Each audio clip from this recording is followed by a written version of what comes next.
Thank you, Mr. President. Mr. President, fellow senators, if you will just indulge me just a few more minutes for some brief comments. I know those of you who are missing lunch, I just want to let you know that lunch is on me, but don't you all line up at the same time. Mr. President, there's only 3 of us here, I believe, in the chamber that has ever been in the classroom, and I consider myself to be one of those. I know there's been a lot of comments about unions, about teachers, and the like. I'm going to speak to you from a teacher standpoint because I think I have a unique experience. That unique experience is I have been an IEA leader in my association. I've also been a teacher.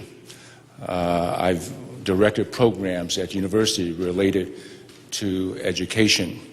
I have been a negotiator for a number of years for teachers in my district.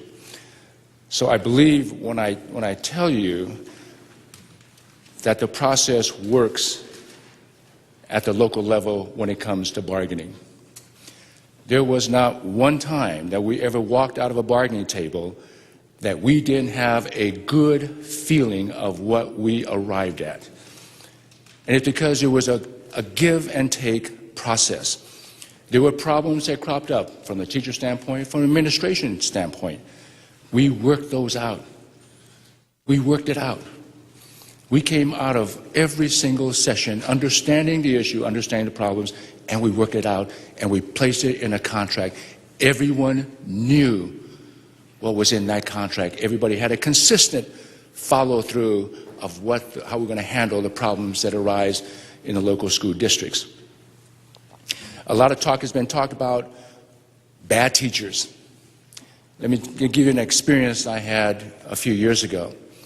The principal in my building came up to me because I was an IEA leader, and he said, "Edgar, I need your help. We have a teacher in our classroom, excellent credentials, but we've got some problems in management. And I want you to come in, and I want you to sit in with me, and let's observe and evaluate together, so we're looking at the same thing." And sure enough, the teacher had great background and knowledge about the content.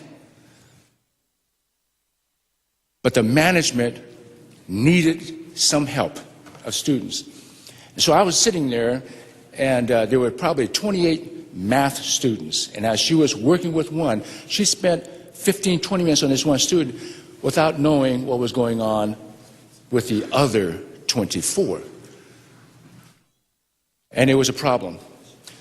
Afterwards, we sat down with the teacher and said, "Here are the problems. You're doing a great job teaching, you got your mastery in the content, but we're short on these." So we worked with that teacher.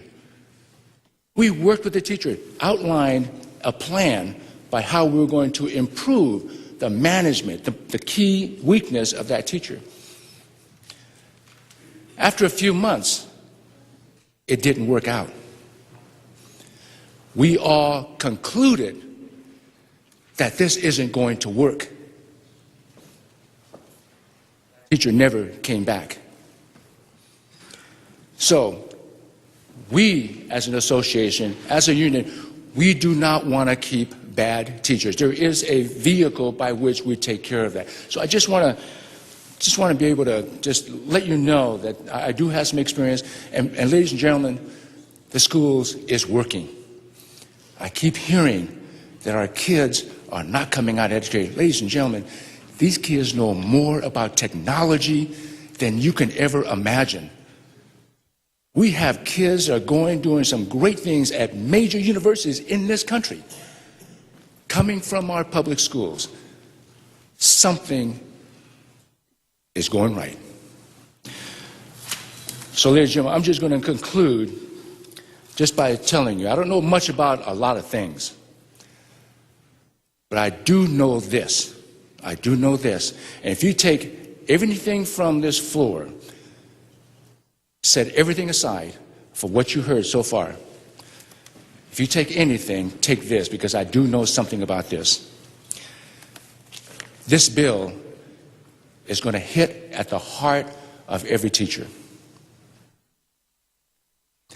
This bill will rattle their spirit. That I do know. Thank you, Mr. President.